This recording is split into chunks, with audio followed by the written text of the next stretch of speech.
I'm Renee, 35, and until last month, I thought I had the perfect marriage. James and I celebrated our 5th anniversary in May with a romantic weekend in Cape Cod. I believed we were happy. I trusted him completely. Then, one ordinary Tuesday afternoon, I was scrolling through Facebook on my lunch break when I saw it. A comment from my husband under a stranger's beach photo.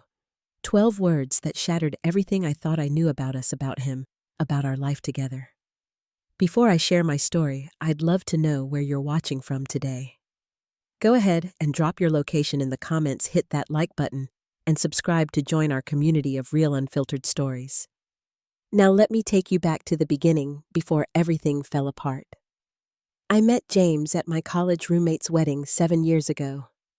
He was the best man, tall with warm brown eyes and a smile that made the corners of his eyes crinkle. During the reception, he asked me to dance, and I remember thinking how comfortable it felt being in his arms, like we'd known each other forever. James was 31, then working as a financial advisor at a prestigious firm in Boston. I was 28, just starting to make my mark in the marketing industry. Our connection was immediate and intense. Within 6 months, we were living together in his downtown apartment, and a year later, he proposed during a surprise trip to Paris. "You're the one I've been waiting for my whole life," he said down on one knee at the top of the Eiffel Tower, the lights of the city twinkling below us. "I promise to love you faithfully every day for the rest of our lives." I believed him completely. How could I not? James was attentive, thoughtful, and so convincingly devoted. He remembered the little things like how I preferred daisies to roses and could only drink coffee from my favorite blue mug. He planned elaborate date nights and surprised me with weekend getaways. He charmed my parents and made my friends laugh. Everyone loved James. We got married in a beautiful ceremony at a vineyard in Napa Valley. It was the perfect day, from the weather to the wine to the way James teared up as I walked down the aisle. Our wedding photos showed a radiant couple deeply in love, starting a life filled with promise. After the wedding, we bought a 1920s craftsman-style house in a leafy suburb outside Boston. Renovating it became our shared passion.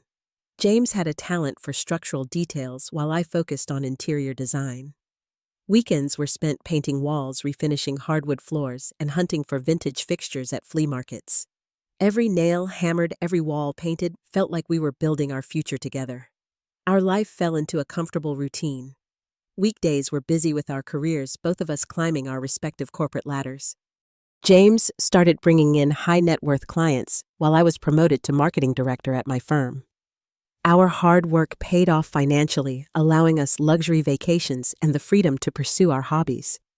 James loved golf and sailing, while I took up photography and joined a book club.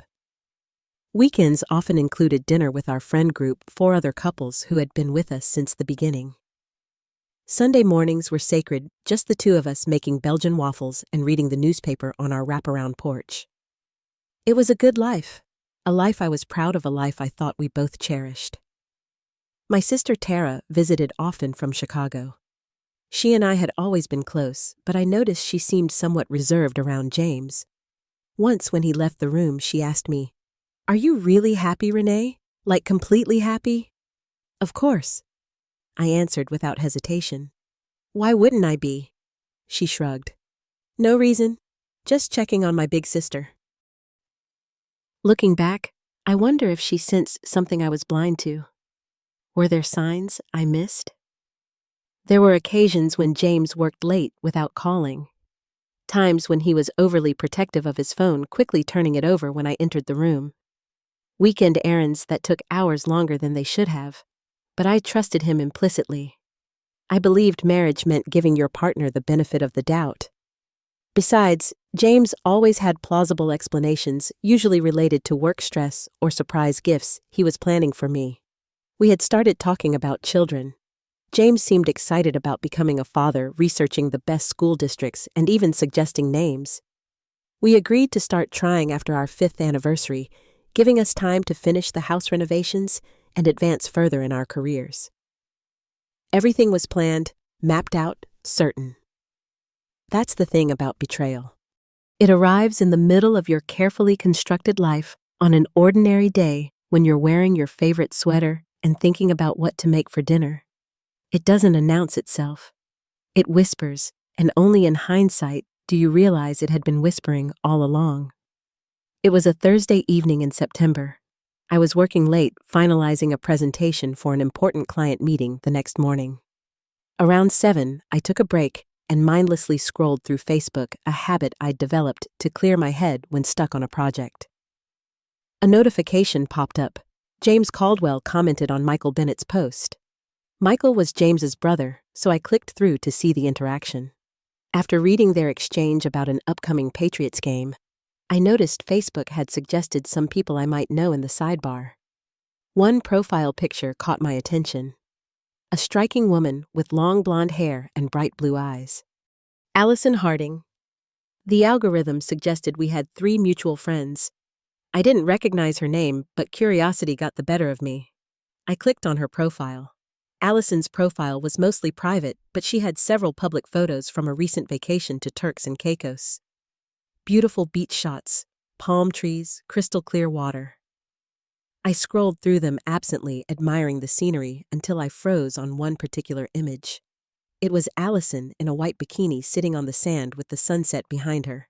A stunning photo, professional quality. But it wasn't the photo that made my stomach drop.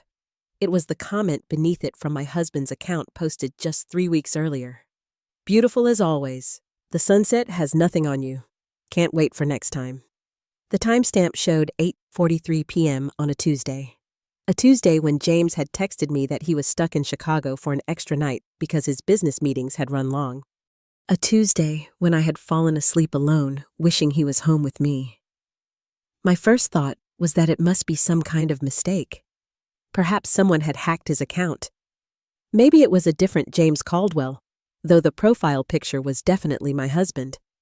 I clicked on his name, and sure enough, it led to his page. I scrolled back through Allison's photos. James had liked nearly all of them. On an earlier post from July, he had commented, "You look incredible in blue. Reminds me of that night in Seattle." Seattle. James had gone to Seattle for a financial conference in July. He'd called me each night, telling me about the speakers, the networking events, how much he missed me. My hands started shaking. I felt physically ill, a wave of nausea washing over me. I clicked back to Allison's profile and studied her information. 32 years old, real estate agent in Boston. Lives in the Back Bay neighborhood, no relationship status listed. I searched for any connection between them. How did they know each other? When did this start? Was it just flirtatious comments, or was there more? The questions multiplied in my mind, each one more painful than the last. I checked James's location on our shared Find My Friends app. He was at his office downtown where he'd said he would be, working late again. He'd texted earlier saying he probably wouldn't be home until 9 or 10. The next hour passed in a blur. I couldn't focus on my presentation. Instead, I searched for any information I could find about Allison Harding and her connection to my husband. I discovered they had both attended a charity gala in March, according to the event's public photo album. In one image, they were standing in the same group, though not next to each other. Had they met there, or had they already known each other? I called my assistant and asked her to finish the presentation, claiming a family emergency.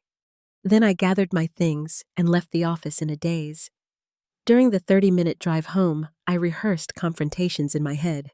Should I call him immediately? Wait until he got home. Demand answers over text.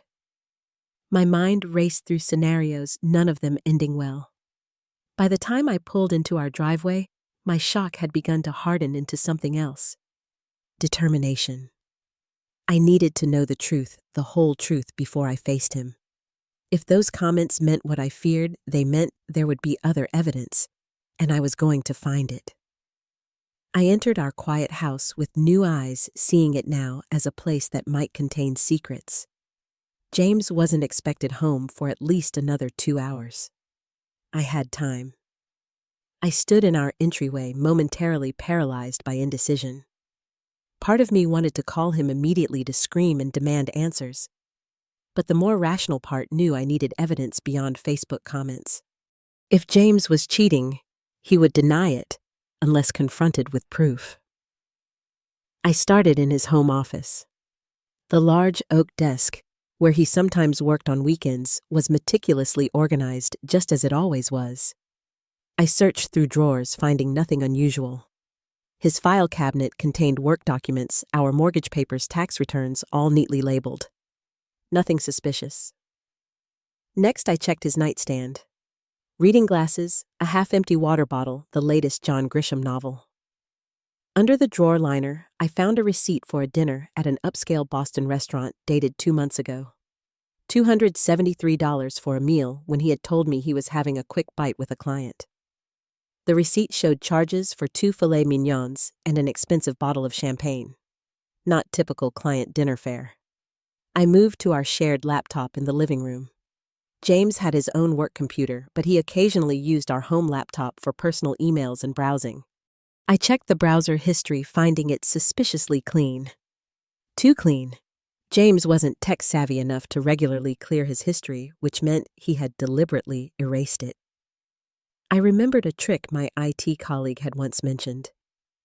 I opened the browser's settings and found the option to view deleted history. There it was, a trail of hotel booking confirmations, all carefully erased, but not completely gone. The Fairmont in Chicago, the Four Seasons in Seattle, the Ritz-Carlton in San Francisco, all corresponding with business trips James had taken over the past year. All showing reservations for 2 adults. My hands trembled as I accessed our shared credit card account online. I searched through statements from the past 6 months, finding charges that didn't make sense. A jewelry store in Chicago when he claimed to be in New York. A women's clothing boutique in Seattle. Weekend charges at a bed and breakfast in Vermont when he had told me he was on a golf trip with clients in Connecticut. I called James's office, disguising my voice slightly and asking for him. "I'm sorry Mr. Caldwell took a personal day today," his assistant informed me. Not working late as he'd claimed. Another lie. The evidence mounted each discovery, another knife in my heart. On his tablet, which he had forgotten to take with him, I found a hidden messaging app. I didn't have his password, but notifications previewed on the lock screen showed recent messages. "Miss you already. Last night was amazing. Can't wait to see you again. 2 weeks feels too long. That little black dress drove me crazy. Wear it next time." The sender's name wasn't visible, just the initial A. Allison. I took screenshots of everything, emailing them to myself, creating a digital record of his betrayal. As I worked, a strange calm settled over me. The initial shock had given way to a focused determination to uncover the full extent of his deception. My phone buzzed with a text from James. "Working late, don't wait up, probably home after midnight." Another lie to cover his tracks. It gave me more time. I called my best friend, Karina. "Can you come over?" "It's an emergency," I said, my voice surprisingly steady. Karina arrived 20 minutes later, concern etched on her face. "What's happened? Are you okay?" I showed her everything I'd found, the Facebook comments, the hotel reservations, the credit card statements, the messages. "That bastard," she whispered, pulling me into a hug. "I'm so sorry, Renee. How could I have been so blind?" I asked, finally, allowing tears to fall. 5 years, Karina. 5 years of marriage, and I never suspected anything. "Because you trusted him as you should have been able to," she said firmly. "This is not your fault." With Karina's support, I continued my investigation. We found more evidence, including emails to his brother Michael, mentioning Allison, proving he had confided in family members about the affair. By 11 that night, I had compiled irrefutable proof that my husband had been living a double life. The man who had vowed to be faithful, who had talked about starting a family, who had held me every night in our bed, had been systematically betraying me for over a year. "What are you going to do?" Karina asked as midnight approached. "I'm going to confront him," I said. "Tonight, and I want to do it alone." She squeezed my hand. "Call me any time, day or night. I mean it. After Karina left, I sat in our darkened living room waiting. The house that had once felt like a sanctuary now seemed filled with lies. Every room held memories that were suddenly questionable. Had he been thinking of her when we celebrated our anniversary? When we discussed having children? When he kissed me goodbye each morning? At 12:30, headlights swept across the front window as James's car pulled into the driveway.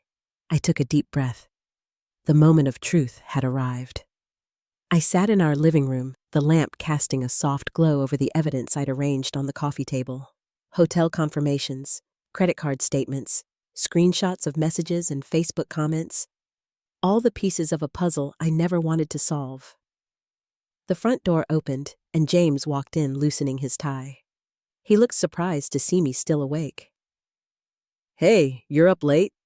he said casually, leaning down to kiss me. I turned my face away. "Where were you tonight, James?" He blinked momentarily, thrown by my tone. "At the office, like I told you.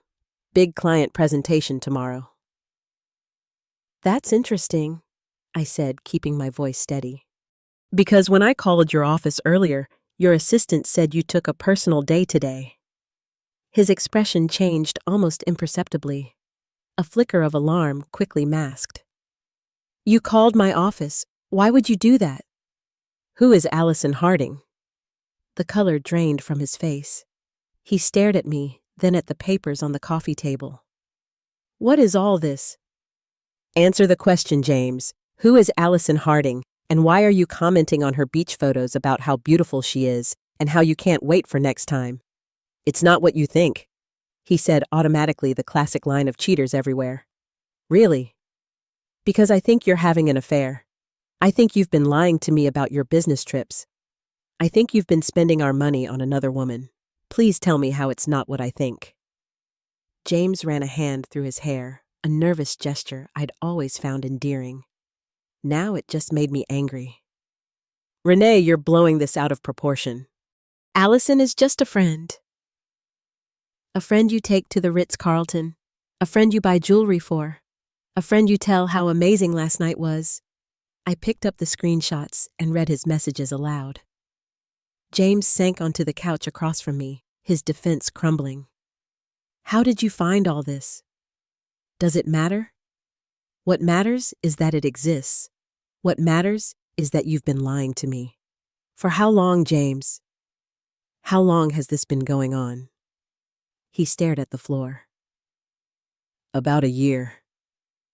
The confirmation hit me like a physical blow, even though I'd already known. Hearing him say it made it real in a new, terrible way. "A year," I repeated. 1/5 of our marriage, while we were renovating this house, while we were talking about having children, while you were sleeping next to me every night.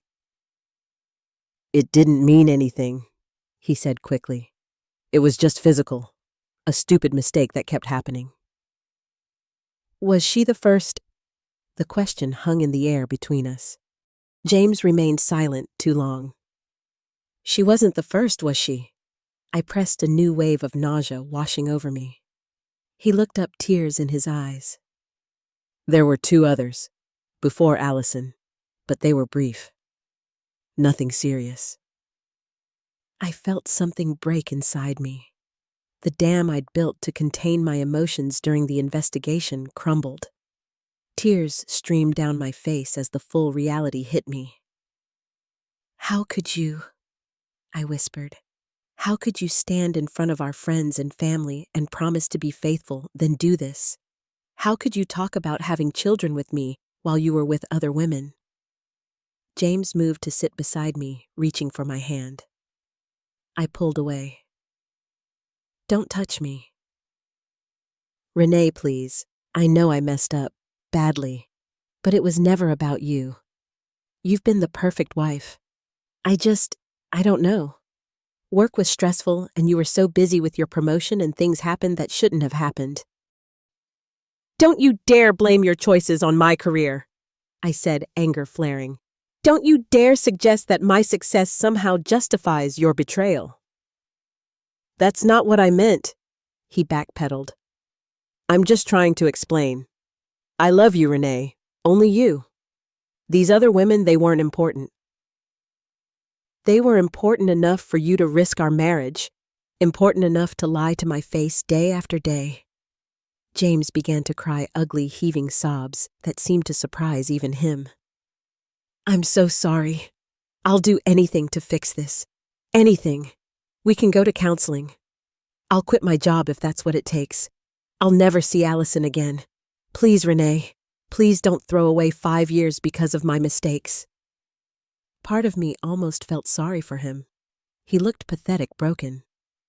But then I remembered the calculated nature of his deception, the careful lies, the deleted browser history, the secret app. This wasn't a one-time mistake. This was a pattern of behavior, a choice he had made repeatedly. I need you to leave, I said finally. What? No, Renee, please. Let's talk about this. We've talked enough for tonight. I need space. I need time to think without you here trying to manipulate me. Where am I supposed to go? That's not my problem.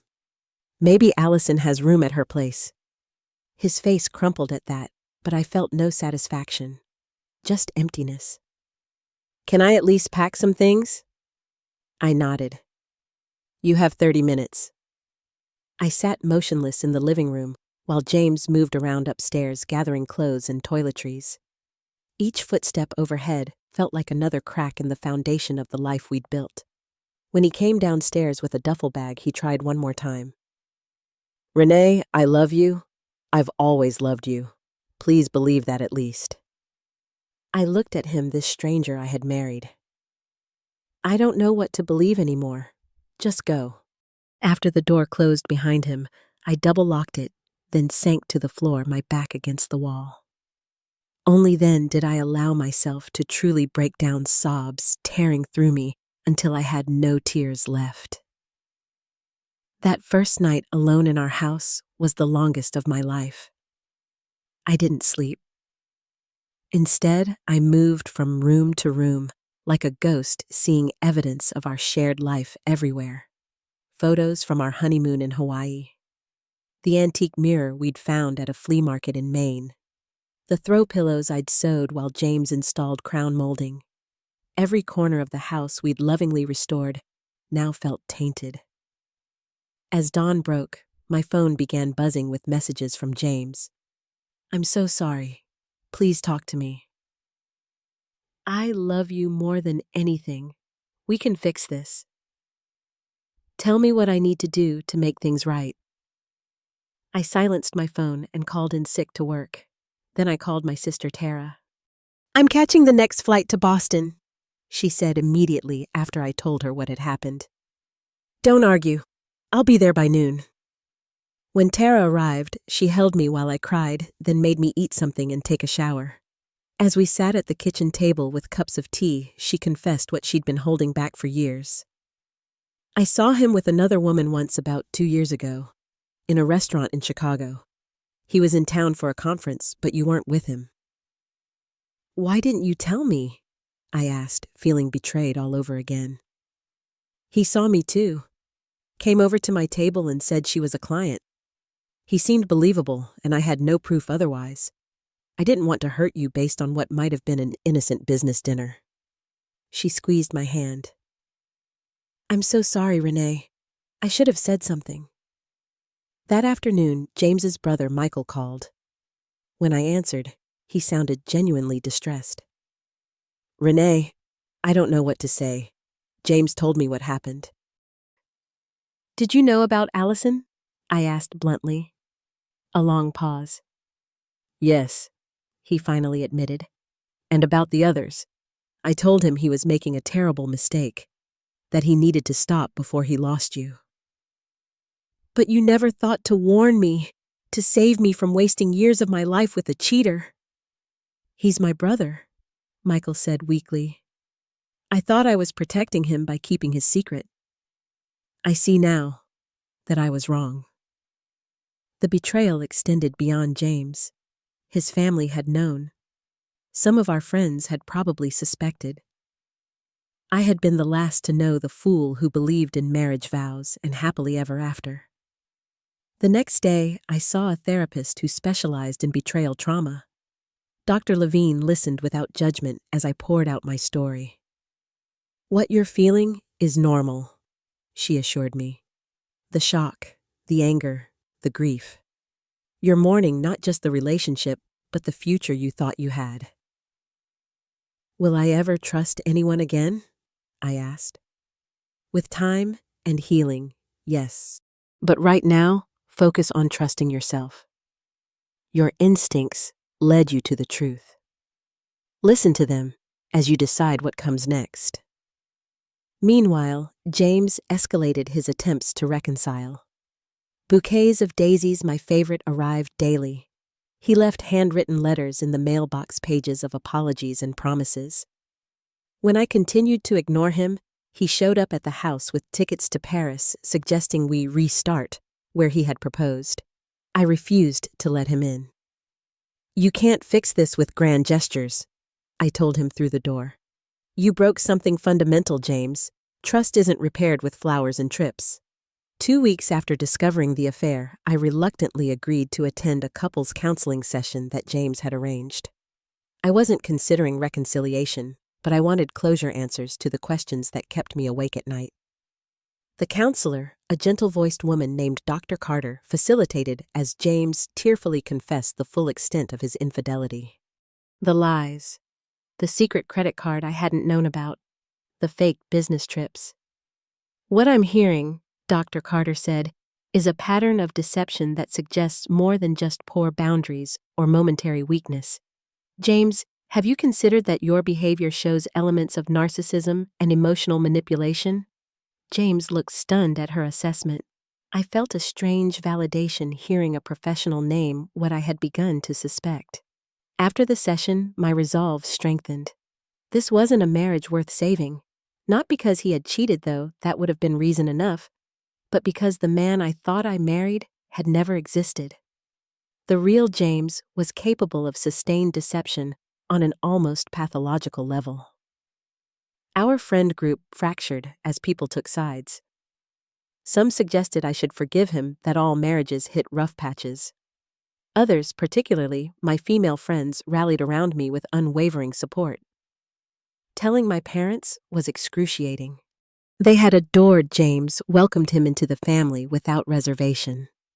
My father's disappointment and my mother's tears made me feel like I had failed somehow, even though I knew intellectually that I was the victim here.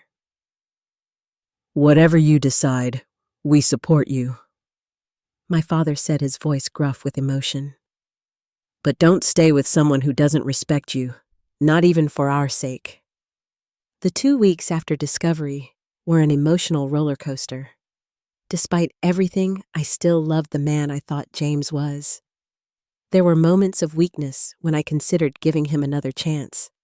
Late at night, alone in our bed, I would reread his apologetic texts and wonder if people could truly change. Then I discovered yet another betrayal.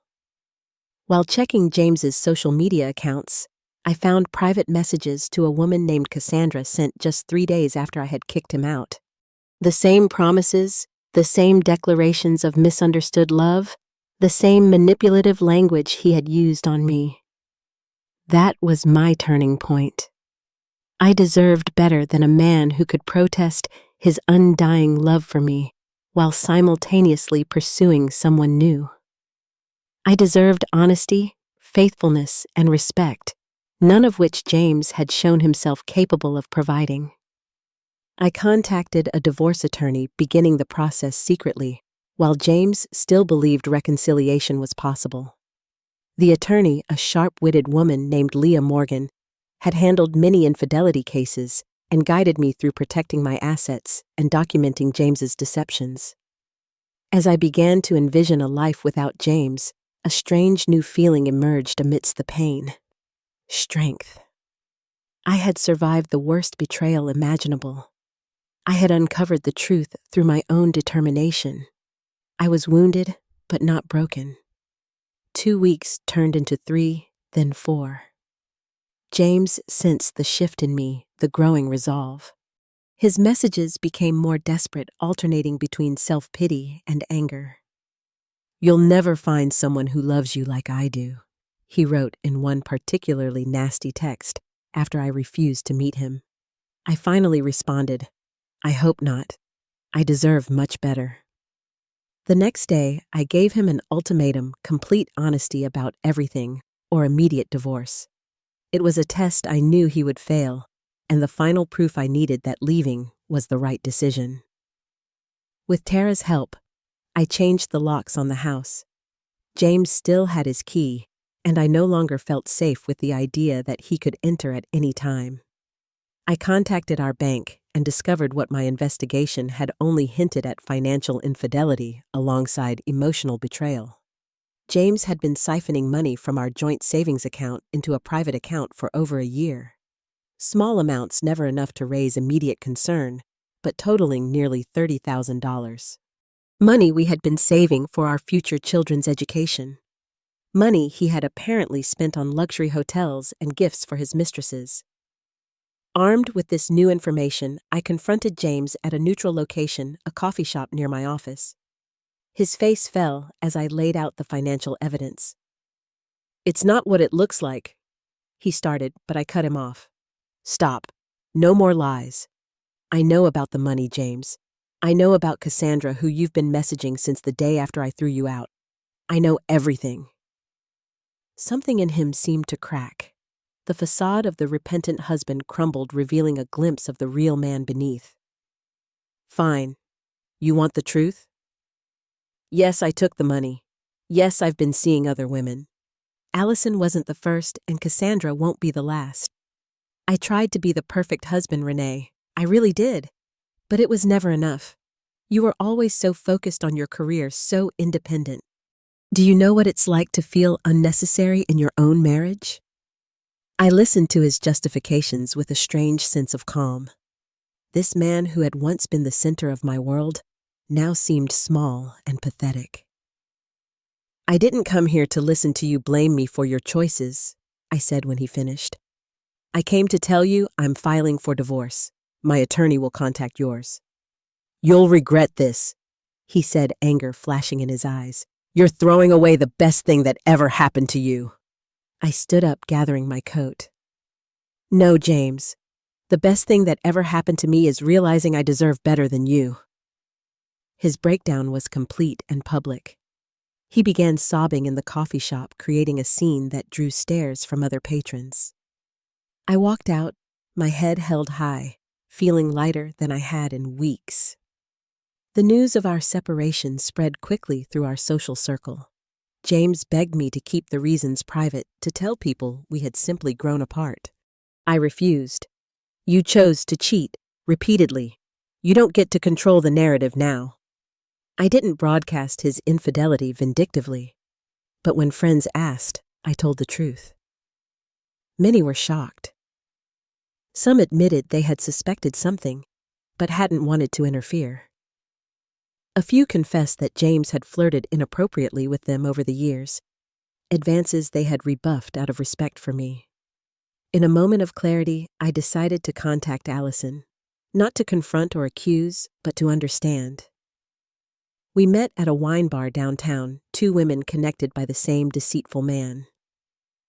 "He told me you were separated," she said immediately, her eyes red from crying. "That you had grown apart years ago and were only staying together for appearances. He said you had an understanding." "There was no understanding," I said gently. "We were very much married. I had no idea about any of it until I saw your beach photos." She covered her face with her hands. "I feel so stupid. All those business trips, the fancy hotels. I thought he was being romantic, but he was just hiding me from his wife." We talked for hours, piecing together the elaborate web of lies James had spun. Allison had texts and emails that filled in gaps in my timeline.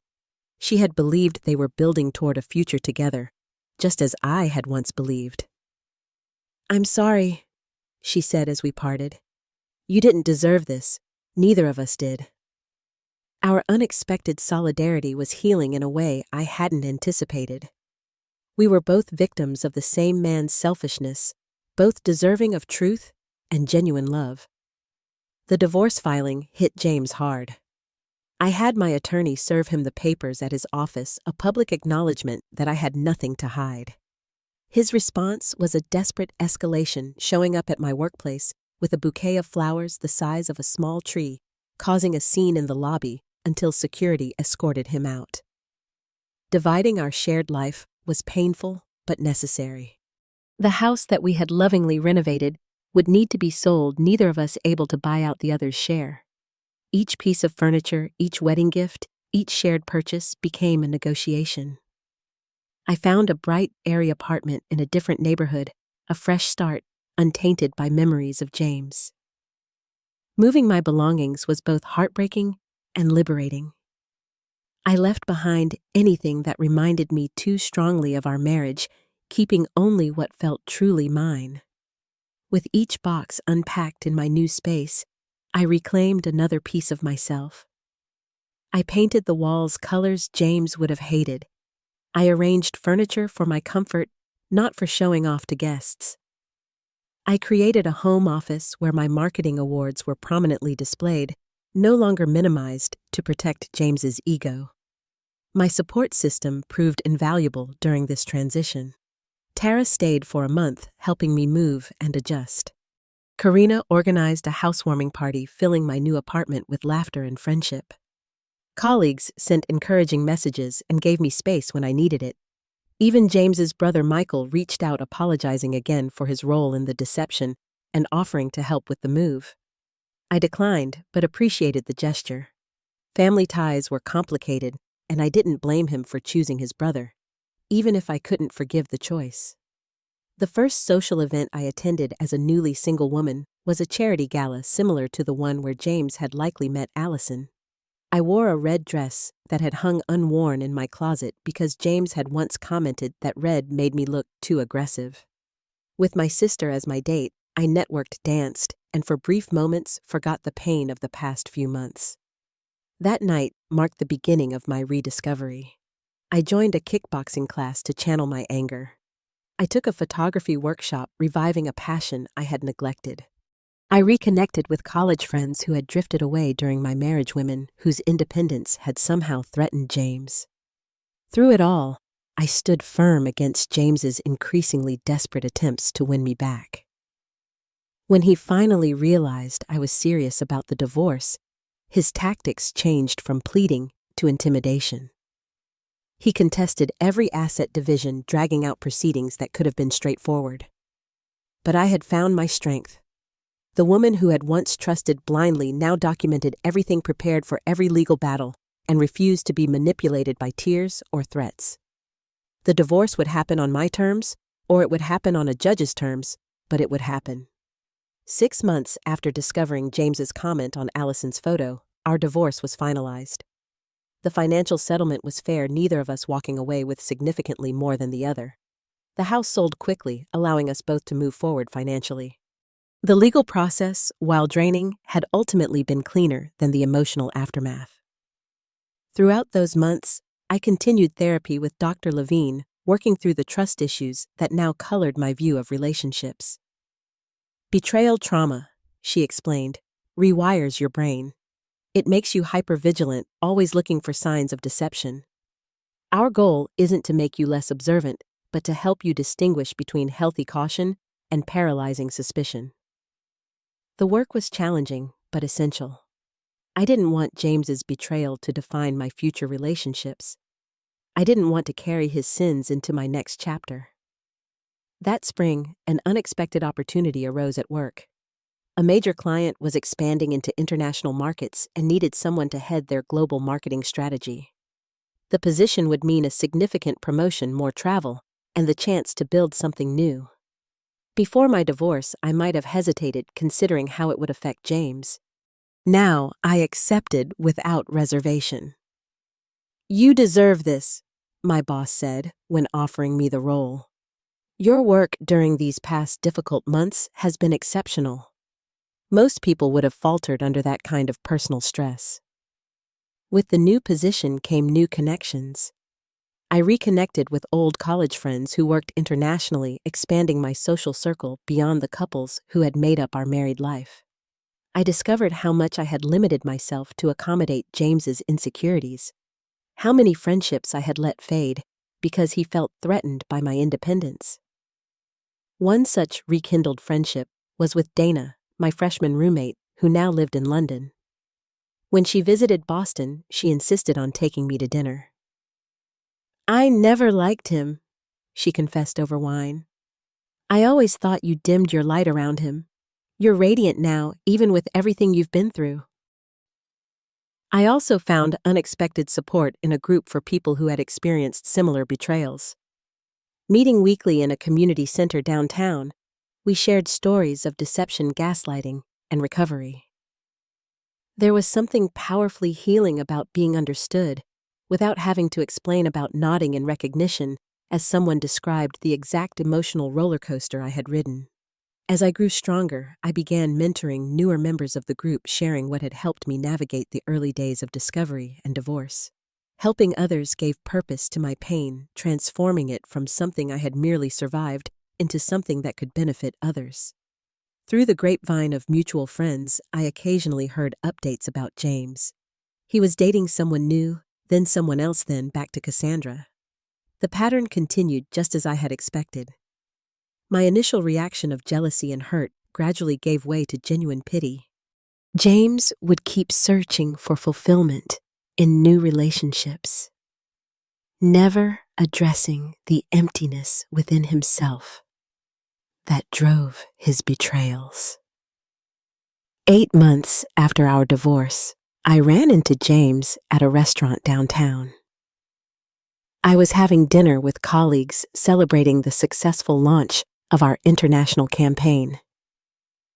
He was alone at the bar, nursing a whiskey. Our eyes met across the room. He looked older, somehow diminished. I gave him a small nod of acknowledgement but didn't approach. Later, as I was leaving, he intercepted me near the coat check. "You look great," he said, his voice tinged with regret. "The new job must be going well." "It is," I replied simply. "How are you, James?" "Managing, living in a condo downtown now. It's nice, but not like our house." He paused. "I miss you, Renee. I think about you every day." Looking at him, I searched for the feelings that had once consumed me. The love, the hurt, the anger. They were distant now, like watching waves from a safe shore. "I wish you well," I said, meaning it. "I hope you find what you're looking for."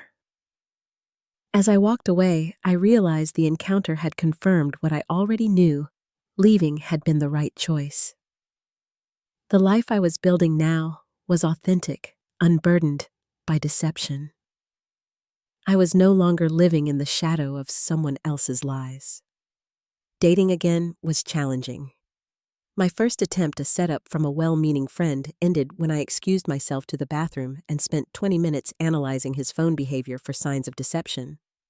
The second was better, but I found myself holding back, afraid to be vulnerable. Dr. Levine helped me recognize the difference between legitimate red flags and my own trauma responses. "Trust is a choice," she reminded me. "Not blind trust, but informed trust based on consistent behavior over time." Slowly, I began distinguishing between the hypervigilance born of betrayal and the healthy awareness that comes from experience. I became better at recognizing genuine connection versus manipulation, at setting boundaries that protected without isolating. That summer, I bought a small cottage on Cape Cod, a weekend retreat that was entirely mine. As I painted the shutters blue and planted hydrangeas in the garden, I reflected on how far I had come. From the woman who had sat stunned in front of a Facebook post to someone who was actively creating a new life on her own terms. During a visit, my mother finally admitted what she had kept to herself during my marriage. "There was always something about James that worried me," she confessed as we sat on my new porch. a hollowness behind his charm. But you seemed happy, and I didn't want to interfere. I was happy, I told her, but it was built on lies. I'd rather have truth even when it hurts. The healing wasn't linear. There were still days when anger resurfaced when I questioned every decision I'd made during my marriage. But these moments became less frequent, less intense. I was rebuilding trust in myself, in my judgment, in my worth. A year after discovery, I looked back and hardly recognized the woman who had blindly trusted a husband who didn't deserve it. Not because she was foolish, but because she believed in the sanctity of promises made. That belief had cost her years, but it had also given her valuable lessons. I learned that loving someone doesn't mean ignoring your instincts. That trust should be earned continuously, not given unconditionally. That someone who truly loves you will never ask you to compromise your values or dignity to accommodate their weaknesses. Most importantly, I learned that betrayal doesn't have to break you permanently. It can rebuild you stronger, wiser, more authentically yourself. The pain becomes part of your story, not the end of it. Today, as I share this story, I do so not as a victim, but as a survivor. My life didn't end when my marriage did. In many ways, it truly began.